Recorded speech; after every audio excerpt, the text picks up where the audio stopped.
உன்னுள் இருக்கும் அந்த சக்தி. நீ இப்போது சோர்ந்திருக்கிறாயா? உன் வாழ்க்கை எந்த திசையிலும் போகாத மாதிரி தோன்றுகிறதா? ஒரு உண்மை சொல்கிறேன், நீ தேடுற சக்தி வெளியில் இல்லை, அது உன்னுள்தான் இருக்கிறது. பலரும் வாழ்க்கையில் தோல்வி, கவலை, பயம் எல்லாம் வந்தால் வெளியிலிருந்து உதவி தேடுகிறார்கள்.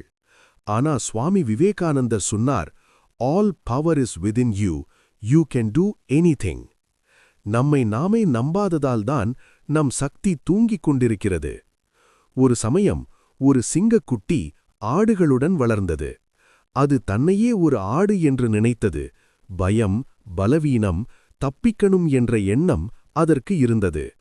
ஒரு நாள் ஒரு பெரிய சிங்கம் வந்து அதை கண்ணாடியில் காட்டியது. நீ ஆடு இல்லை, சிங்கம் என்று. அந்த நிமிஷம் அதன் வாழ்க்கை மாறியது. அதுபோலதான் நீயும். நீ உன்னை தவறாக புரிந்து கொண்டிருக்கிறாய். நீ பலவீனமானவனில்லை, நீ பயப்பட வேண்டியவனில்லை, நீ உன் வாழ்க்கையை மாற்ற முடியாதவனில்லை. நீயே ஒரு சக்தி. உன்னுள் இருக்கும் அந்த சக்தி எப்போது வெளிவரும் தெரியுமா? நீ உன்னை நம்பும்போது, நீ உன் மனதை கட்டுப்படுத்தும்போது.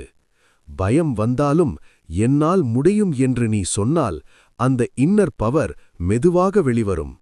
ஸ்பிரிச்சுவாலிட்டி என்றால் கோவில் போவது மட்டுமில்லை, அது உன்னுள் இருக்கும் உண்மையை கண்டுபிடிப்பது. நீ உடல் இல்லை, நீ மனசு கூட இல்லை, நீ ஒரு சக்தி, ஒரு ஆற்றல். இப்போது இருந்து யாரும் உன்னை குறை சொல்லலாம், உலகம் உன்னை தள்ளலாம், ஆனா நீ உன்னை விடாதே.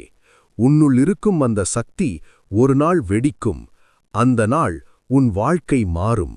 நீ சாதிக்கப் பிறந்தவன். இந்த மாதிரி வாழ்க்கையை மாற்றும் சிந்தனைகள் வேண்டுமா?